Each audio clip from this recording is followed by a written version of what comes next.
الحمد لله والصلاة والسلام على رسول الله وبعد. زما عزت مند ورونو مخکې درس کې د نوروز د ورځې د لمانځلو په حقله او هغه د اختر غوندې په مراسمو کې لمانځل د هغې شرعي حیثیت بیان شو. په نننی درس کې د الله سبحانه و تعالی نه مدد غواړم چې توفیق راکړي د نوروز متعلق د هغې تاریخي پس منظر څه دی او د هغې هغه بدعي رواجونه چې کوم مکفر بدعي رواجونه دي او دا خلک لمانځي لږ رڼا پرې واچوم. زما ورونو دا اختر ځینې تاریخ پوهانو دا خبره کړې ده چې د میلاد نه هم 1000 کاله مخکې د دې د لمانځلو تقریبات او ترتیبات نیول شوي دي. د مارچ د میاشتې د عیسوي او میلادي کال 21 تاریخ سره همیشه د پاره دا برابرېږي او د هجري شمسي د کال لومړی ورځ وي د حمل د میاشتې اولنۍ ورځ. دا تقریبا بل قول پکې دا دی چې د دې د لمانځلو 2000 کاله کېږي. د یونسکو چې دا کوم د دنیا لرغوني آثار ځان سره ثبتوي په 2009 کال کې دا ځان سره ثبت کړی چې 2000 سابقه او لرغونه قدامت د نوروز مازل لري او دته چې د اختر غونډه حیثیت ورکړی دی. تقریبا د دنیا په ډیرو ملکونو کې دال منځل کیږي. اصل سرچینه ان شاء الله زه د دې وروسته لږ بیانوم چې دا د چا نه اخلي خو د فارسیانو نه ده. څه وجه ده؟ لس وجوهات ان شاء الله په دې کې د الله په فضل بیانوم ان شاء الله تعالی. خو په دنیا کې تقریبا د مسلمانانو د حج نه وروسته د مسلمانانو د اختر نه وروسته د لوی اختر لمانځل کېږي. دا په ایران کې لمانځل کېږي. همدغه رنګ د ایران گاونډي ملکونه کوم چې فارسی زبان ملکونه د هغې کې لمانځل کېږي اکثرو کې. افغانستان کې لمانځل کېږي، پاکستان کې لمانځل کېږي، په هند کې لمانځل کېږي، آذربایجان او ترکمنستان کې لمانځل کېږي، د عراق په شمال کې کردان لمانځي، تاجکستان کې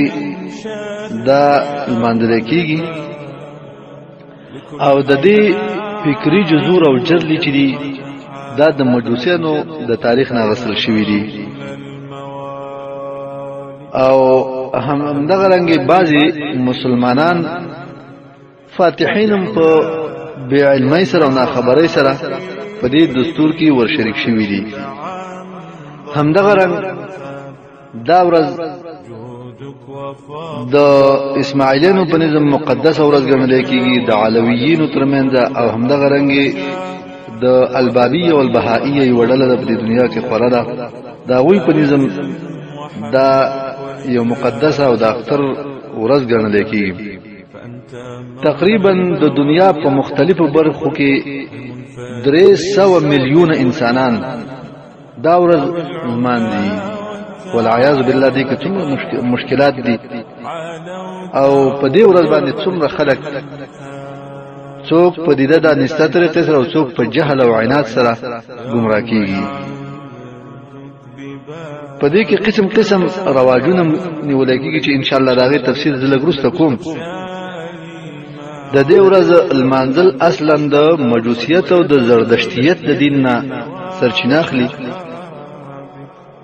او همدغه رنګې په مصریانو کې همدا رواج ته چې هغوی دې ته عید یوم شم النسیم د خوشبویانو د بویولو ورځ په نامې لمانځي. او د هغې قدامت هم د فرعونانو بچیانو ته رسیږي. او همدغه رنګي په عراق کې بل ډله ده یزیدیین، هغوی همدا ورځ په عید الملک طاووس په نامه باندې لمانځي. په دنیا کې ډیر ملکونه په دې بدبختۍ کې ککړلي. څه مسلمانان ملکونه چې په جهل او ناپوهۍ سره پکې اخته شوي دي، او څه قبر پرست او مشرکین او یا د اسلام د څادر لاندې کافران او زایغین او کاږه خلک دا ورځ لمانځي. همدغه رنګ په آسیا کې او په شرق اوسط د بلقان هیوادونه او همدغه رنګ د قوقاز هیوادونه هم دا ورځ لمانځي او د یو اختر حیثیت ولور کړی دی. او به د عراق په کردانو کې خو د دې ورځې دونه اهمیت دی چې هغوی واړه زاړه ښځې او نارینه یو خاص کردي لباس د دې ورځې دپاره کوي او ټول ځانونه داسې ښایسته کوي لکه د اختر غوندې، او بیا د کورونو نه بهر چکرو ته راوځي او د طبیعت په دې مناظرو کې ګرځي، قسم قسم پخلین کوي او همدغه رنګې د اوبو یوه لوبه کوي چې په هغې سره دوی پال نیسي چې موږ په دې سره پاکیږو. همدغه رنګې د دې ورځې دپاره پاریسیان هم ډېر زیات تیاری کوي چې هغه د هات میوې او د سمنک مسایل دي، هغه به انشاءالله لږ وروسته بیانومه تفصیلي د الله په فضل. خو به هر حال اوس اول بیان د دې کومه چې دا ورځ څه تاریخي قدامت لري او څه وجه ده چې دې ته داسې د اختر مقام ورکړی شوی دی او داسې مقدسه ورځ ګڼل شوې ده او خلک پې داسې راګرم شوي دي. ځینې تاریخ پوهانو اولنۍ وجه د دې دپاره دا بیان کړې ده چې دا هغه ورځ ده چې آدم علیه السلام الله سبحانه وتعالی د جنتونو نه راویسته او دنیا ته راورسېده. کله چې هغه دنیا کې ښکته کېده نو دا وی د حمل اوله ورځ و چې دغه نیروز ورته ویلی کېږي یا نوروز، نوې ورځ. معنا د انسانیت دپاره دا یو نوې تاریخ و چې شروع شو په دنیا کې او د دغه عمق تاریخي د وجې نه د دې ورځې دا خلک لمانځنه کوي کال په کال. نو آدم علیه السلام ته خبره رسید تقریبا بیا دا د 6.5 یا 7 کاله قدامت د دې دپاره ثابتوي. او ساسانیان هم د دې علت لاندې او دغه رنګې بعضې کردان او بعضې پاریسیان دغه وجه بیانوي چې په دې خاطر باندې وایي موږ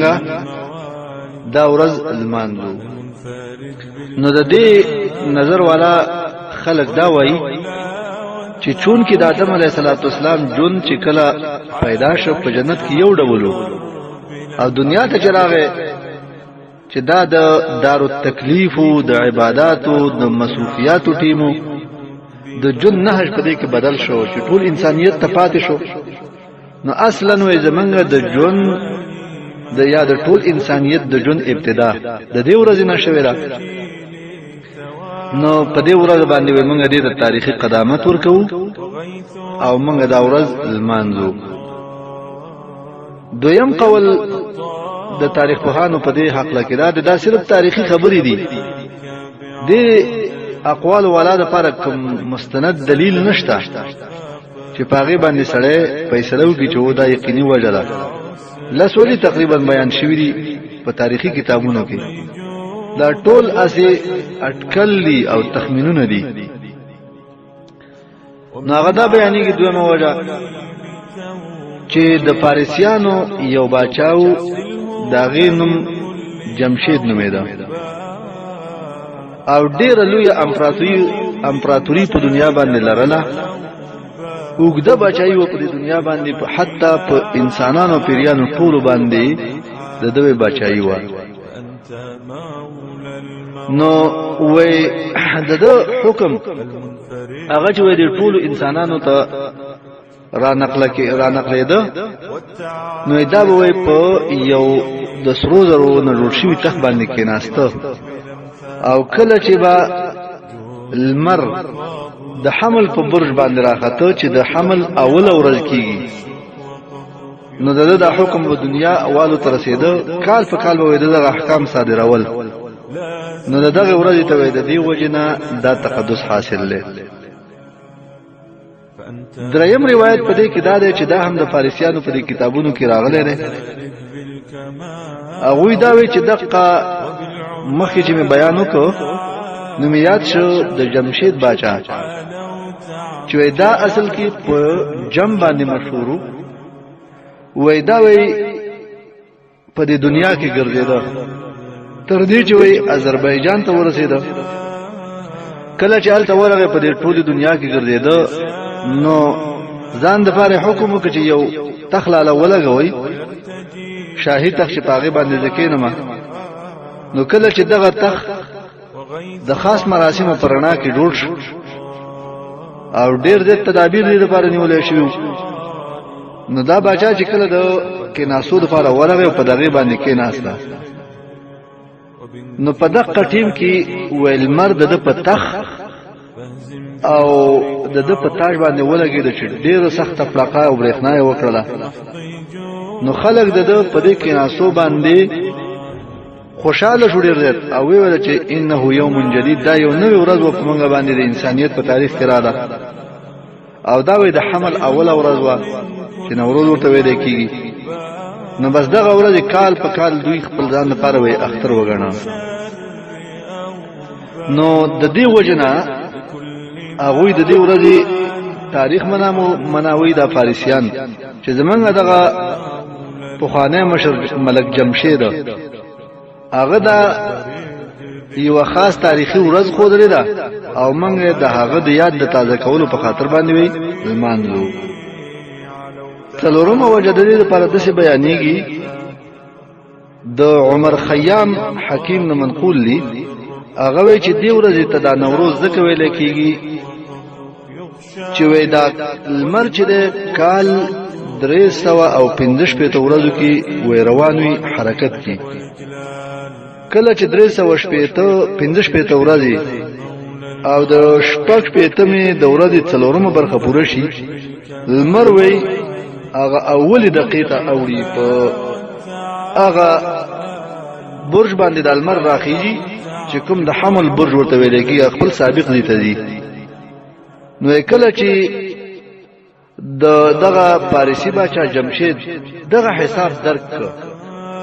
چې دوی د دې ترشا یو بل عقیده لرله چې کچې ته دغه حساب درک شوی نه وي نو دا ټول انسانیت به هلاک شوی وي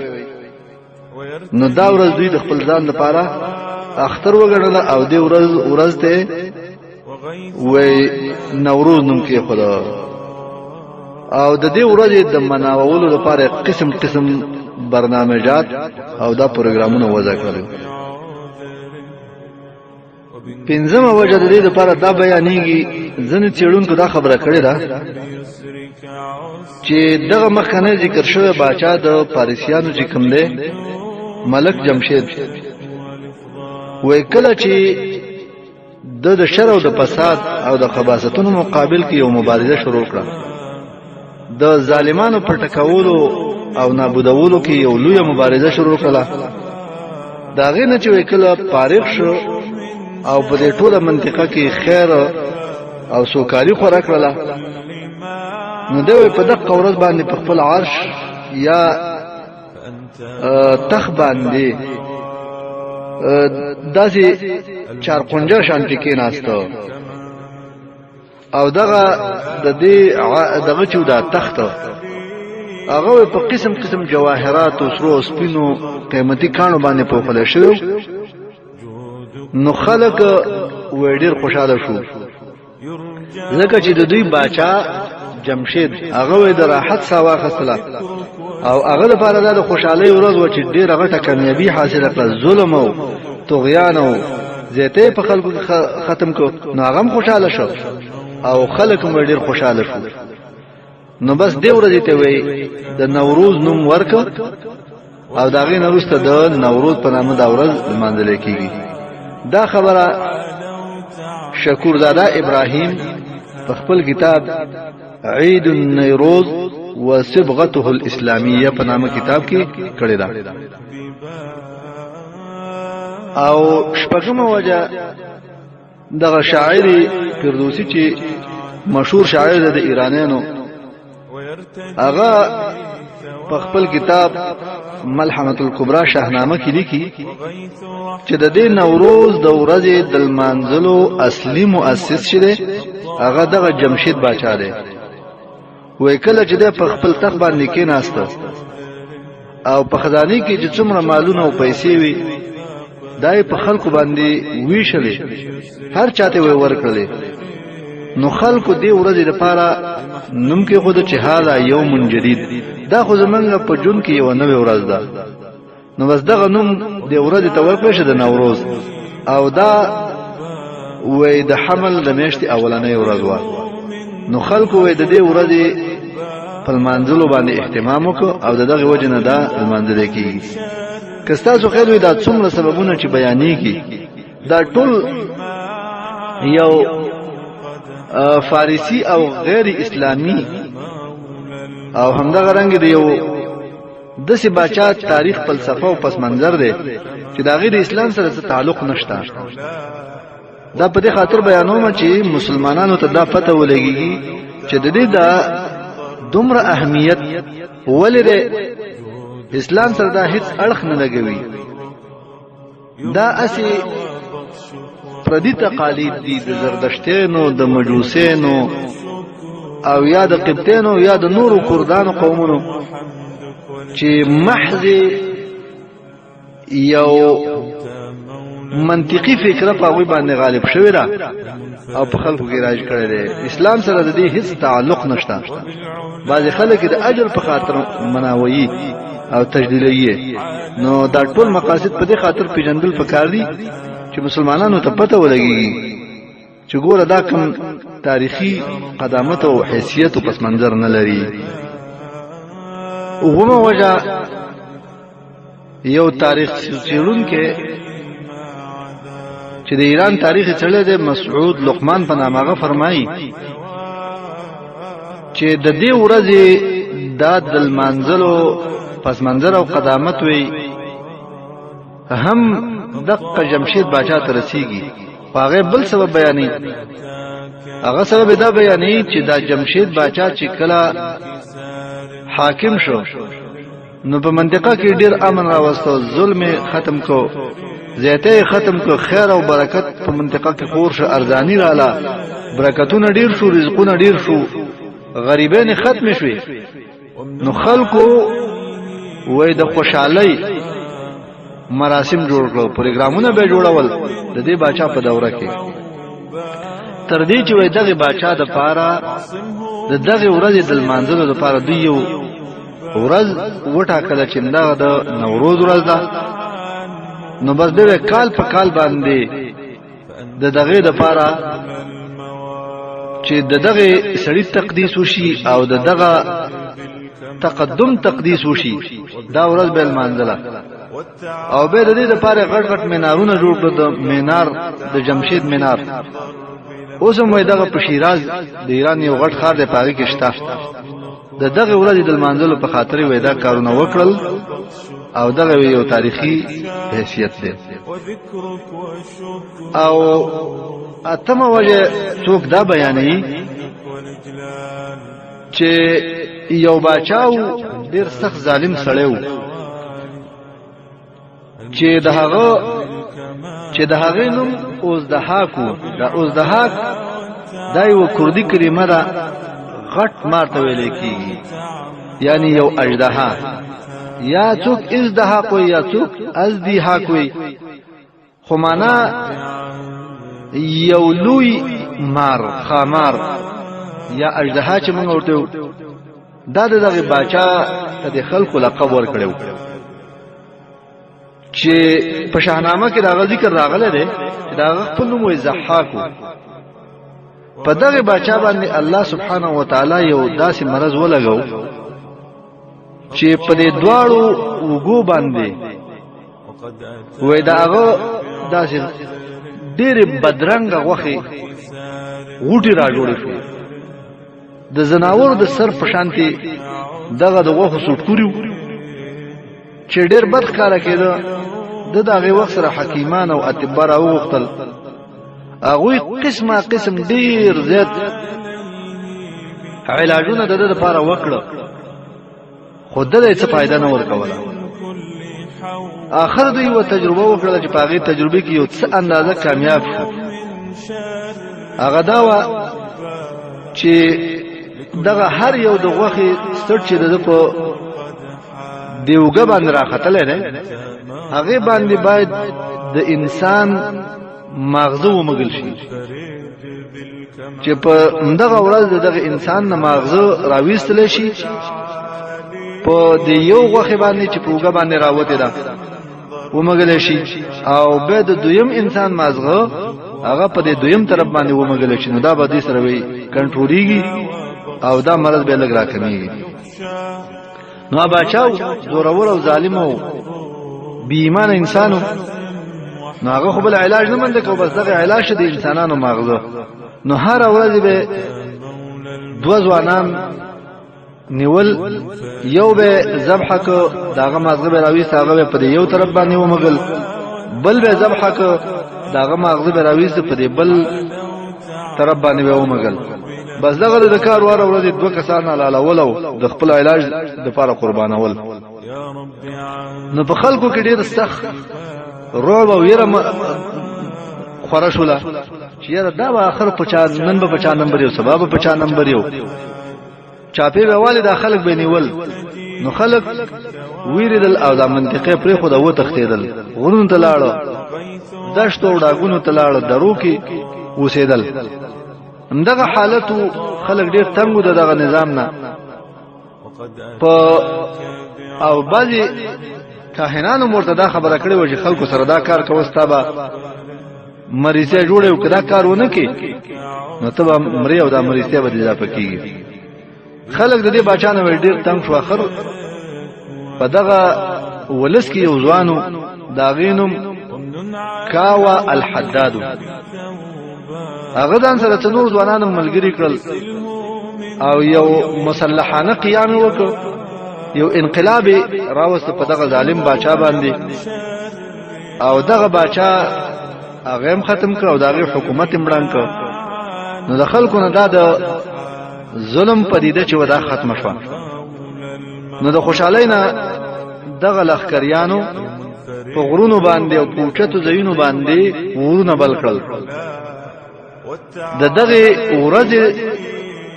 مراسم المنزل دا حریت المنزل دا ازادي چې دوی ته نصیب شو دغه المنزل نو دغه باچا تخت چې نو ستوريده او دغه نظام لنګیده نو دا هغه وخت سره موافق شو چې د حمل په برج کې لمر راخیږي یعنی د حمل اول او پسرله شروع کیږي نو دغه ورځ دوی د خپل ځان د پاره د خوشحالي مراسم جوړ کړل او نوروز ورته ویلا سمانا یعنی زمونږ دا د جون یو نوې ورځ شروع شول مخه خدا ذلت او د ویری د خوف او د بدامنۍ ژوندو او وز د راحت سمنګ واخصله نو د دې وجه نه منګه وسه خوشاله یو د غورز المنزله ورونه به پکې بلول او پروګرامونه خوشاله نه به کولې پکې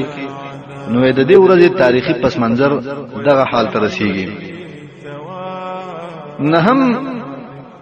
قول یا رائے د تاریخ پوهان دا چې وي دغه زردشتانو مشر چې دی زرداشت ورته ویل کیږي یا زرادشت هغه په ډیرو منطقو باندې ګرځیدل آذربایجان باندې کردستان باندې ایران ترکیه په ډیرو منطقو کې داغه وخت تیر شوی نو داغه تعلیمات دغه منطقو خلکو ته داسې ښکارېدل لکه یو دین یو آسماني دین غوندې ګڼل نو داغه په تعلیماتو کې یو خبره داوه چې د نوروز ورځ ولمانځي نو په دغه وجه باندې دا مشهور شو او د زردشت اشتباه په خاطر باندې دا خبره کیږي لسمه وجه چې د شیعاګانو په بعضي کتابونو کې راغلي ده چې د شیعاګانو کتابونو د اقوال او حواله نه مخکې دا یو ټکی تاسو ته وایم چې ګوره د شیعاګان دا غوي کتابونه دا ټول په خرافات او په دروغ باندې بنا دي حقیقت پکې بالکل شته نه کم ډلې چې هغه دین ته منسوبېږي په دې ټولو کې ډېر زیات دروغجنې ډلې چې دي یو شیعاګان دي او بل يهود دي خو اسی دا غوي دا خبره را نقلومه حقیقت بالکل لرينا دو یو خبره امام جعفر صادق رحمه الله ته منسوبه هغه وی چې هغه ویلي دي د نوروز ورځ چې دا وای دا هغه ورځ ده چې الله سبحانه و تعالی د ټولو انسانانو نه په عالم ارواح کې وعده غسده چې دا ټول خلک به الله سبحانه و تعالی بندگی کوي او الله سره به شرک نه کوي او وای دا هغه ورځ ده چې په دې کې د نوح علیه السلام کشته د څو میاشتو طوفاني حالت نه دمشق او قرارې ونیو په جبل جودی باندې او وای دا هغه ورځ ده چې په دې کې ابراهیم علیه السلام د نمرودیانو او د مشرکانو بوتان مات کړو او وای دا هغه ورځ ده چې موسی علیه السلام خپل قوم د فرعون د منګولو نه راخلاص کړو او په دریای نیل باندې تیر کړو او وای دا هغه ورځ ده چې په دې ورځ باندې الله سبحانه و تعالی محمد رسول الله صلی الله علیه وسلم را لېږلی دی دا قول شکور دادا ابراهیم په عید النوروز و صبغته الاسلامیه نومي کتاب کې را نقل کړی دی دا به حقیقت افواګانی دي څه علمی تاریخی مستند حقیقت نه لري صرف په دې خاطر را نقلوم چې تاسو د دې خلکو د افواهاتونه او د دروغونو خبر شئ بل قول مجلسی او غټ شی به ایمان ده په بحار الانوار کې هغه را نقل کړی دي د معلا ابن خنیس ناغوي چې زوی په جعفر صادق ور داخل شو او دا وی د نوروز ورځ نو هغه راته ویل چې ته دا ورځ پیژنې وې ما ورته ویل الله دې ما ته نه قربان کی دا ورځ خدای عجم خلک ډیره المانزي او پدې کې تحفه بل تور کوي وې دغه ابو عبد الله جعفر صادق وراته ویلا چې زما دې په هغه کعبه باندې قسم وي چې په مکه کې را دغه زوړ قربان دي چې نه ده مگر د دې ورځې المنزل مگر دا یو ډیر قدامت یو تاریخي حقیقت لري چې زه وې تا ته بیانوم ورته ویل چې اے معلا دا د نوروز ورځ ده وې دا هغه ورځ ده چې الله سبحانه و تعالی د انسانانو نو په دې کې وعده غسه چې الله سره بشرک نه کوي او د الله بندگی وکړي او د الله پر رسولانو باندې به ایمان راوړي او د رسولانو معجزو باندې به ایمان لري او همدغه رنګ په ائمه باندې به ایمان لري د الفاظ ته ګوره د الفاظ دا وګوره یو نوع د دین مخالف الفاظ دي او به ویل چې دا هغه ورځ ده چې په دې کې المر راختلې ده اولنې المر چې په دنیا کې لګېدلې ده د دې ورځ سره موافقت خوري چې د نوروز ورځ ده او همیشه د پاره په دې ورځ کې موږ د خیر او د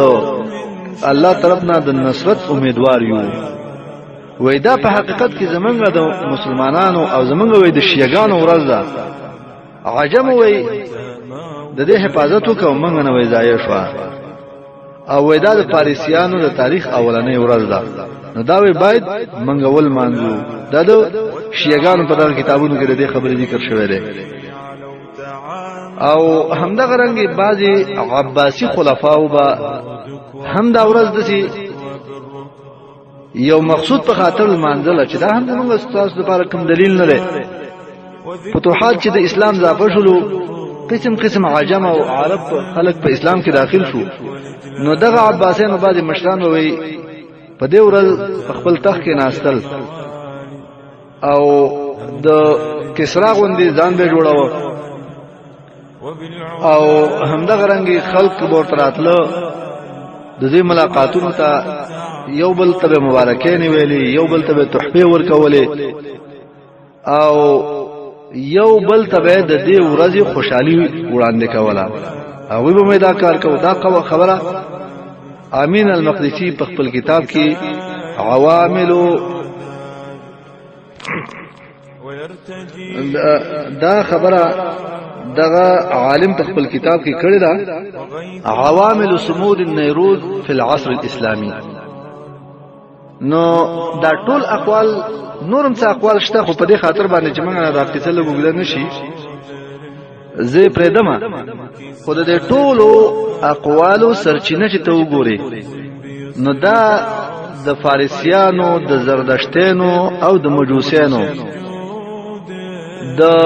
تاریخي ورځو او یا د مهم ورځو نه ګڼل کېږي. د اسلام او د مسلمانانو په کې څه درک نه لګيږي او نه د مسلمانانو لخوا د دې د ورځې د تجلیل المانځنه شوی دا، نه ورته ترغیب ورکړل شوی دا، نه کوم آیات او حدیث په دې کې راغلي. لکه مخکې درس کې دا خبره مواضح کړې و. د دې ورځې نه مخکې دا خو د دې ورځې هغه تاریخي حیثیت چې څنګه دا مېن تر راغله، نو دا ورځ بل مانځل کېدله په دې ایرانیانو او پاریسی امپراتورۍ کې تر دې پورې چې الله سبحانه و تعالی د عثمان رضی الله تعالی عنہ په دور خلافت کې مسلمانان په خراسان باندې غالب کړل او دغه د فارس امپراتوریم الله ړنګ کړ. د قیس ابن احنف رضی الله تعالی عنہ په مشرۍ باندې د مسلمانانو فوجونه تر کابل را ورسېدل. نو په دغه پاریسیانو کې اسلام خور شو. د صحابه او د تابعینو په دعوت باندې دغه ورځ بیته دوی بند کړل او هغه تاریخي اهمیت چې دوی ورته ورکړو منقه کوم کسان چې د فارسیانو مسلمانان شو هغه راولګید او د دې د ورځې د ختمولو اعلان وکړ او دا غینه مخکې دوی بل لګیدل. دوی په دغه ورځ باندې جنډي جګولې او چت بیرغونه به جوړول او دا خبره به کوله چې په دې ورځ هر حاجتمن سره د دې جنډې جګولو ته حاضر شه، حاجتونه به پوره شي. به واده سره ورغه واده به وشي، به بچو انسان ورغه بچي به الله ورکی، کړهانده ورله نو اغړانده په دغه کې به بنا شي او که شلن ورله شلن به جوړ شي. ډېر خرافات او بکواسات به کول او د صحابه په دعوت سره دغه خبره بند شو. دا ډېر قانون چلیدل. بیا روستا تقریبا 400 کاله دغه ورځ بند و نل منځل کېدل. دغه نورستا به یو کس بچا شه په بلخ کې د علي رضی الله تعالی عنہ لپاره یو مزار جوړ کړ او یو په عراق کې جوړ کړ. بس دغه تقدس شروع کړ، به د نوروز د ورځې منځل شروع کړل او به د جنډې جګول شروع کړل چې رفته مسلمانان په نا خبرۍ سره په دې جهل کې به ورخته شول او ورو دا د خلکو د دینی مراسمونو د یو رسم حیثیت غوړه کړ. په مسلمانانو کې ترنه پورې پاتې دي، ورنه د صحابه په لاس دا ختم شوی او دا هغه لخوا د دې سخت مخالفت شوی. خورسته دغه ظالمانو دا رایج کو ترنه ورځ پورې په رسمي شکل سره د حکومت باچایان، وزیران، مشران، مالداران، غریبانان ټول ورته حاضرېږي او دلته حاضری ورکوي. خو د دې ورځې د لمانځلو نه مخکې د دې لپاره دوی یو مقدماتي ورځ لري چې هغه د دې نوي کال له شروع کېدو نه مخکې چې کومه د چهارشنبې ورځ راځي، یعنی د حمل د اول نه چې مخکې کوم کال د حوت اخرنۍ هفته کې چې کومه چهارشنبې ورځ راځي، په دغه ورځ کې دوی د دې لپاره یو مقدماتي جلسه نسی چې وای د دې غټ اختر لپاره پکې منګه د دې استقبال لپاره لار هواره هغه ته دوی چهارشنبه سوري وای معنا سره چهارشنبه څه مقصد یعنی په دې سروالي سره دوی اشاره ده ورته هغه دوی د څه کوي چې دغه چهارشنبه په ورځ یا شپه باندې دوی راولګيږي ورونه بلکې او دغه ورونه چې کله مړ شي سکروټي شي نو په دې باندې بس د خلک راځي او ټوپونه په وي او پخې پکې او هغه سر ته پتیریږي پر سکروټ باندې پخېږي دي او څه خاص اشعار موي او دوی په هغه اشعارو کې دا خبره کوي چې سفرتي الیک وحمرتک الیا ستا زیړواله زما زیړواله د تا ته در نقل شي د زیړوالي نه دا وی مراد ده چې دا کمی بیماری نه او بدرنګي نه او مرزونه ستړتیا او مشکلات دي د تا ته نقل شي وحمرتک الیا او ستا سرواله هغه دی ما تر نقل شي سمانا یعنی پتا کې چې کم ګرمواله ده پتا کې کم طاقت ده پتا کې کم منفعت ده هغه دی ما تر نقل شي دغه په خاطر باندې په دغه سکروټو باندې دی ټوپونه وای چې دغه نوروز لپاره مقدماتي پروګرام دی راشي کوي او اصلا دا اعتقاد د عربو نه غسل شو چې عرب وای چې دغه کال اخرنی ورځ چې دا ډېر سپیری دا د مشکلات ورځي دا د خفګانونو او د پریشانانو وخت دی نو ایرانانو ته چې کله مسلمانان شلو د عربو نه دغه عقاید را نقل شلو نو دا د نوروز سره یې یو ځای کړل نو دغه ول مقدماتي ورځې جوړي او بعضی روایت هم د سم راغلي دي چې دا ورځ چې دوی لمانځي وای اصلا د تاریخي پس منظر داو چې مختار ابن عبید الثقفي دا د عربو یو مشهور قومندانو دا چې وای کله بندي شو او د زندان راووته دغه د کربلا واقعه د دینه مخکې تیر شو حسن حسین او دغه اهل بیت هغه وجل شو نو د اراده وکړه چې دغه کربلا د شهیدانو لپاره وایزه انتقام علم نو خپل ملګرو ته او دوستانو ته امر وکړ چې کله المر ډوب شو نو تاسو بعد د ماخام لخوا په خپل کورونو په بامونو باندې اور بل کړئ دا به زمونږ ملګرو ته یو خبرداري چې لکه په انقلاب او پاتون باندې و شروع کړي د حکومت مقابله کې راوځي نو دغه شپه چې وداوي دغه اخرنۍ چهارشنبه دغه هجری شمسی کال د حمل مخکې چې کوم چهارشنبه د هغه سره موافقه و نو د هغه وخت نو دوی دغه مراسمونه ول چې دا ورونه بلې او دغه شپې تقدس په ماندې چې دا د نوروز لپاره وای زمونږ یو مقدماتي پلان او پروګرام دی چې موږ کوو دا خبره شکوردادا ابراهیم په خپل کتاب عید النیروز وصبغته الاسلامیه هغه کې کړی دا وس رازو دا خو د دغه تاریخي پس منظرو وس هغه خبره بیانول چې کوم رواجونه په دې ورځ کې کیږي او دا د افغانستان په شمالي ولایتونو بالخصوص د پارسیوانانو په ولایتونو کې او په ایران کې ډېر په جوش او په خروش سره او په ډېرو تدابیر سره لمانځل کیږي ډېر ناشنا بدعي رواجونه پکې دي چې دغه بدعي رواجونه په حقیقت کې مکفره بدعات دي ځکه دا غي ترشا د شرک عقیده پرته د چاغ ان شاء الله تاسو به اوس پته ولګيږي چې څنګه ده نو دغه ورځ د پاره یعنی دا ناممکنه ده چې یو کور دی موجودي او په هغه کې دغه مراسم ونشي هغه حق میوه ورته وي زمونږ استادو په اصطلاح کې یا د دوی په اصطلاح کې د اوه هغه شیانو نه چې داغه پاول سر کې سین راځي دغه شیانو نه یو خاص قسم خوراک جوړي دا په هر کور کې باید موجود وي او دا په د دې ورځې لپاره خاص وي دا چې دا زنانه لګيږي سمانه کوم ورته وي د دې نوروز راتګ نه څو ورځې مخکې څه غنم او همدغه رنګ نور زراعتي دانی اخلي په وبو کې اچي یو پاکي شیشه کې اچي او چې کله دغه د نوروز ورځ را رسیږي نو دې تیغونه والی نو دغه نه به یو خاص قسم حلوا جوړي چې سمانه کوته یو حق مې ورته وي دا د خلکو ته ورکړي او دا د اوو اجزاونه جوړه شوی را چې دغه اوو شیان داغه په اول سر کې سین راځي او د هغه نه د دوی مختلف مقصدونه دي یو مقصد دې دا دی چې د زردشتینو یو عقیده ده چې سبنتا په نامو وی یو ملائک ده چې هغه ته وې د دې نسبت کیږي او هغه سبنتا ملائک وې انسانانو ته د خیر رسولو او هغه ته د راحت رسولو مکلفه ملائک ده دا هغه په خاطر باندې وې دغه حق نو باید جوړ شي او دا خبرم پکې کوي چې دغه د حق میوه یاد دغه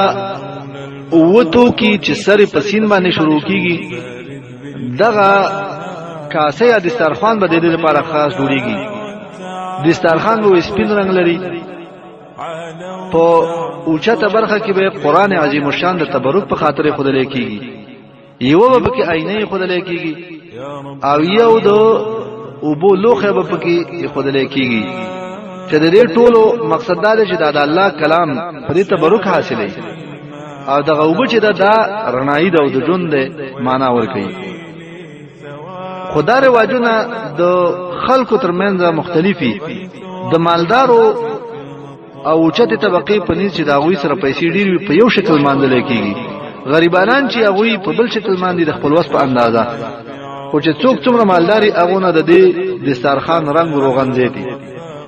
او کله کله په دغه دسترخوان لګ لګ ډوډۍ مړې دي د دې اشاره ده ته چې رزق کې پر اخیره شي او د دغه دسترخوان په منځ کې د شمع قطارونه ودرې چې دا دې خبره ته اشاره ده چې د دغه ور چې کوم ګرمواله ده او د دې ور چې کوم رڼا ده دا موږ حاصلول غواړو او به دا غي سره قسم قسم مټایان او خواګه هغه خود له شي او د دې سرخان د خاص د پاره پڅنګ کې یو شیشې بوتل لري چې پاره کې سره سره میانه چي چې هغه خلکو تخکاری دا صرف د تزیین په خاطر کېږي دا کوم عقیدوي سر چینه لري او دغه د سرخان چې کوم د اوو سینونو نه جوړیږي هغه کې وېدا شي نه باید موجود وي سبزی سمنو سیر سنجد سرکا سماق او سیب د دې هر یو کلمې سر پسین باندې شروع شوه ده او بل بل معنی ده او بل بل مقصد لري په دې سرخان کې دغه سبزه چې د معنا نبات شینکه انده اساسی شی ده د دسترخوان چې باید دا به کې خامخاوي لکه مخکې چې ما ویل زنانه دغه مخې دانی کری او هغه چې کله لګ را زرغونی شي په وبو کې ساتي په یو خلی لوخي کې نو دغه لګ لګ دا واړه واړه غنمو سرونه تکولي دا به کې خامخایي خي او دینه چالوان جوړي او ته خپل نقد غشي نه خي او بل پکې سمانک وي دا چې دا وي دا هم یو قوي غذا ده چې د غنمو منځ راغستل کېږي او همدغه رنګ لګ لګ وړو او دینه د سي بني رنگ والا د سربخنه غوندي الوار راځي سره زیړ رنگ والا او سربخنه شانتي دغه سلوات جوړیږي چې د دې خبره د سمانک اشاره دیته ده چې زمونږه د رزق سرچینه چې دغه شیان دي او دا د رزق د پراخۍ معنا ورکوي او دغه سبزی چې پکې دي داغه معنا دا ده چې زمونږ ټول عمر پراخۍ او سوکالي وکړي او بل پکې سیر دی سیر چې درېمه هغه وګي ته ویل کېږي او په دې سره د دوی مقصود څه ده د دوی یو الہ ته اشاره ده چې اهورا مزدا ورته ویل کېږي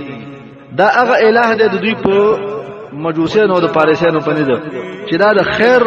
د نور معنا ور کوي د خیر او د نور مالک دی دا الہ زردشتیانو په عقیده کې دا نو او همدغه رنګي اشاره ده پدې کې چې شر او خباثتونه په دې سره لمن دي اوګه بشر او خباثت لمن وړي ځکه دا د اهورا مزدا د الہ د پاره یو رمز دی چې دوی کوي او خیر او شر په دې سره راولې کیږي بل سنجد چې دا په عربی کې زقون ورته ویل کیږي او د دې معنا دا ده چې د عشق او محبت د خلکو ترمنځ انسانیت او اخلاق او انساني وقار او محبتونه دا سره پځې کو چې دا دی وخوړل دغه انسان کې وقار راځي او انسانیت به پکې پیدا کیږي او کرامت انساني به پکې پیدا کیږي او دا به د دې لپاره وي یو سرچینه شي او همدغه رنګ بل څلورمه پکې پنځمه پکې سرکړه چې موږ او تاسو مرته پښتو کې سرکوي او عربی کې ورته خل وي د دې معنا دا ده دا کرایه د دې نه چې زمونږ د پاره با همیشګرانی او صبر وي څه معنا په دې خپل دین به دائم پاتې کیږو او په دې به کلک پاتې کیږو مضبوط به پاتې کیږو د خپل دیانت به د چا لاسوهنه او ختمېدو ته نه پریدو او همدغه رنګي سماق پکې وي چې دا د دې خبره ته اشاره ده چې بارانونه او په منګه باندې آسماني ورختونه زیات شي چې کله دا منګه وخوړ پدې کې دا هر څه براشي او وم پکې سیبو منګه ورته مڼاوي دا دې ته دا چې د یو بل مشکلاتو ته بغاړه ورکو د یو بل پالنه وکاو د یو بل سره به همدردی او مواسات کوو نو کله چې دغه و شیان منګه په دې ورځ باندې وخورو نو دغه و مطلوبات یا مقصودونه چې کوم په دې بیل کېږي دا به وي موږ ته حاصل شي نو کله چې دغه حب میوه په دې دسترخوان باندې حاضر کړل په دغه شرایطو سره چې دا شی نه په دې کې موجودي نو به وي د کورنۍ ټول خلک راجمع شي کله چې دا کال بدليږي او د حمل اول ورځ داخليږي نو بیا دغه دسترخوان کله چې دا تاریخ بدلیږي دقه ټیم اولنۍ دقیقې ته ځان برابرې دا نوې کال چې اولنۍ دقیقه شروع کیږي دغه ټول راجم شي دسترخوان ته ناسي او په مشترک طریقه سره دا دعا وي یا مقلب القلوب والابصار یا مدبر الليل والنهار یا محول الحول والاحوال حول حالنا الى احسن الحال دا دی یو بدعي دوا جوړه کړې ده چې د دې ورځې د شروع کېدو لپاره ده چې زمونږ حالت بدل کو زمونږ زړونه بدل کو زمونږ سترګې بدل کو زمونږ حالت خطر ته واړه دا دې معنا ده قصاص خو په دې بازي جنترینو باندې تقلید انداز والی کله شي چې دا دغه زردشتینو نه یو تاثیر چې د خلکو اخستې ده دا دعا هم بدعي ده او ناروا ده په احادیث صحیحه او کې د دې لپاره کوم ثبوت نشته دا دوای چې ویلا دغه دي سرخان ته ناشتي به د کورنۍ چې کوم مشر دی اگر اولګي قران عظیم شان کلاو دا غینه وو سورتونه یا وو آیاتونه وې هغه آیاتونه چې داغي ابتدا په سلام سره کیږي نو دغه وې د دې مقصد دا دی چې په دې سره به د دې کال آفتونه مصیبتونه که زمینی دي او که آسمانی دي هغه به ختميږي او همدغه رنګ ابلیس به د زمونږ کورنۍ نه بنديږي هغه به زمونږ د کور په چاپیریال کې یا د کور په دننه یا د کور افرادو ته نږدې کېدل نشي او ګرځېدل بنشي او همدغه رنګ وي دغه آیاتونه چې موږ لولو یا دغه وصورتونه چې لولو زمونږ کور ته به امن او اطمینان د کال اول سره داخليږي او تر اخره پورې به او بیا چې کله دغه دعا ولوسل شو دا صورتونه مولوسل شو نو به د تبرک په خاطر باندې د کورنۍ چې کوم مشر دی هر یو نفر د خپل کور ته کوم چې ماشومان دي یا زنانه دي ارڅونه کسان چې د کور کې نو لګون دي پیسې راخلي او د قران په منځ کې ورته دی هر یو ته ورکړي د تحفه په شکل باندې او په دغه وخت کې چې کله دا قران ورته ورکړي نو دا ټول دغه کوم حلوا چې دوی جوړه کړي دا اغه نه ار یو لګ لګ راخلي او د خپل خپل ته چې د خپل خپل خوږی او ګرمي چې بس زمونږ د کال دا اول ورځ نه وې خلم خوږه شو دعاګانې مو شي تلاوتونه مو شو او عاطفه او مینه محبت مو شنو ټول کال به مو دغه سي تیریږي دا خبره د شیعاګانو یو کتاب تمظهرات الهویة الإيرانية في الدول التابعة للحضارة الإيرانية سازمان بهارا دا کتاب لیکل دی کې دا کړی دا نو بیا راولګي دغه نیروز د شروش نو به یو بل کړه ورزي د حمل د اول ورځې نه څوک دغه اختر 15 ورځې پورې کې لکه غریبانان او کمالداري د دې حمل تر 14 ورځې پورې دا یو بل کړه ورتګونه او مبارکین او ډوډۍ او ضیافتونه دا پکې شروعي ارڅونه ملمانه چې راځي دا غوي عزت کوي او ویله خوراکونه وړاندې کوي په خوراکونو کې ورته خاص کر هغه میوه وړاندې کوي کومه چې وچی میوه دی او هغه ماتول غواړي لکه زړی والای ماتول غواړي لکه پسته شو بادام شو یا بعضی تخمونه شو لکه د هندواني زړی یا د نمر پراس زړی یا د خربوزي زړی یا وغیر ذالک د سنور زړی مړی دا پکې وړاندې کوي او ټول کورونو کې وای دغه شی نه موجودي دي خلکو ته وړاندې کوي او دغه دیار لسوځ یو بل کرا په دغه پاکو جامو او په د خپل جامو په د ښه حالت کې یو بل ته ورځي او دا ملمسته شروعي او په هر کور کې د دسترخوان غوړېدل پاتې دا غونډې نه چرچ تیم څوک راځي ملاقات ته بس دسترخوان ته کینی او څه چې خوخه غوکړي بيزي لکه عینه دغه دستور زمونږ او ساسو د مسلمانانو ټولونو تم په اخترونو کې را نقل شوی دی په اخترونو کې دغه شي نه زه په ځای باندې مې ودانې یخي پاغي کې دغه سي دا شي نه میوه یخي او هغه میوه په دغه دسترخوانونو باندې یخي او خلک چې راځي نو بس دې ته ضرورت نشته چې نوې چاو تراوړو نو تیارې وټو که بس مغه دسترخوان ته کینې او لاس وې څونه چې خوخه غوږي او به نور زی زمونږ اخترونو په دغه شکل باندې اوس مانځل کېږي دا هم د دغه ایرانیانو نه او دغه مجوسیانو او زردشتیانو او د شیعاګانو او د فارسیانو رواجونه چې په منګه کې غیر شعوري تور سره راغلي دي نو دغه سي دویم دغه اختر مناوي او دغه اخترونو کې چې شروع شوی لانی را د نورو ورځي زنانه را لګي کورونم صفا کوي مکمل د کور سامانونو صفا کوي کده چا وس ډيري نو هغه د کور ټول سامانونه بدلی دا زاړه خرڅي ارتي او نوې سامانونه کور لپاره اخلي نوې جامې اخلي خواږه اخلي غوخي اخلي او قسم میوه اخلي اراده دا چې دا زمونږ اختر دی چې دا اول ورځ نه په دغه سي خوشحالي او نعمتونو باندې شروع شي نو کله چې 14مه ورځ شي چې د حمل میاشت د ایرانیانو په اصطلاح فروردین ویل کېږي نو دغه 14مه ورځ د فروردین چې دا یا د حمل چې دا نو د شیعاګانو په جنترانو کې دي ته یو متبعه ویل کېږي سمانا معنا دا چې دغه 14مه ورځ دوی د نحوست غونډې غني سمانا کدی کې یعنی موږ دا سستی وګد سینه چې بدبختی راشي نو ټول خلک بهر طبيعتونو ته وځي څوک باغشو باندې ګرځي څوک په پارکونو کې ګرځي څوک په دشتو بیابانونو کې او څوک سیلونو زینو ته ځي او وای چې په دې ورځ باندې وګرځي دا د باران ورځ دي که په دې وخت کې څوک څونه وګرځي د کال به باران کیږي هغه د سمنک چې موږ مخکې قصه وکړه حکم وي دا غي و برخه هغه د سبزیانو چې کوم دوی کړلې زنانو هغه راخلي د موټرونو مخې ته مګري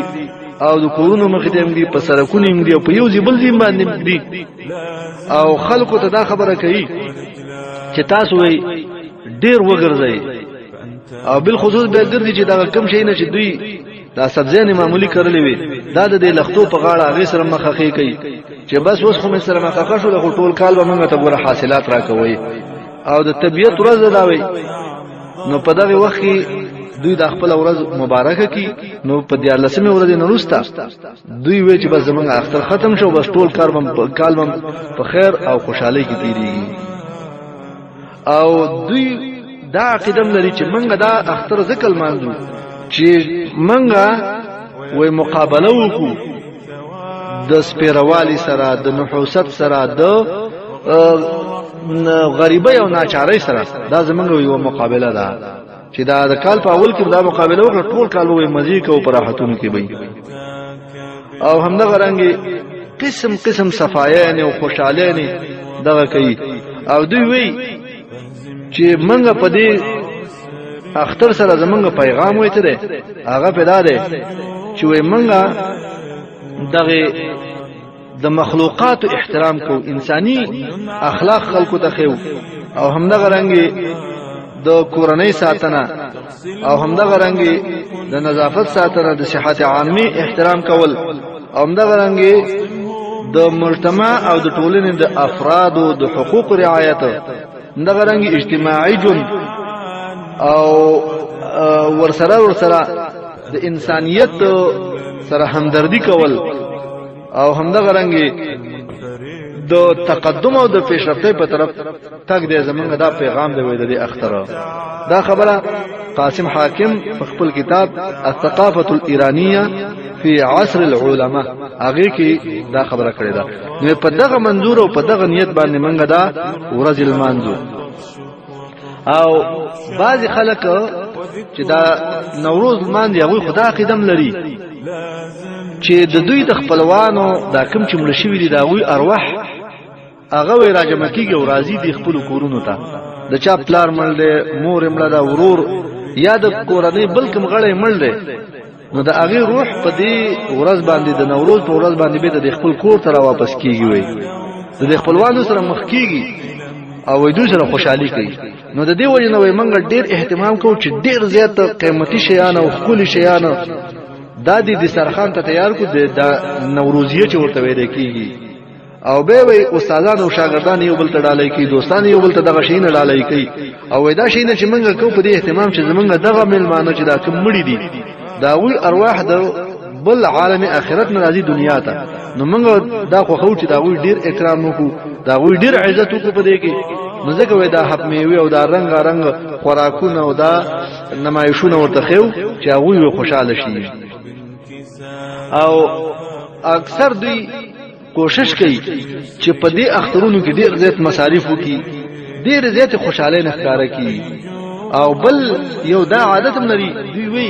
په دې ورځ کې کوي چې یو کس په نامه دی حاجی فیروز آغا په دغه لارو کوڅو کې وی راوځي د ایران په مختلفو برخو کې غالبا هغه وسري جامع اغوندي او په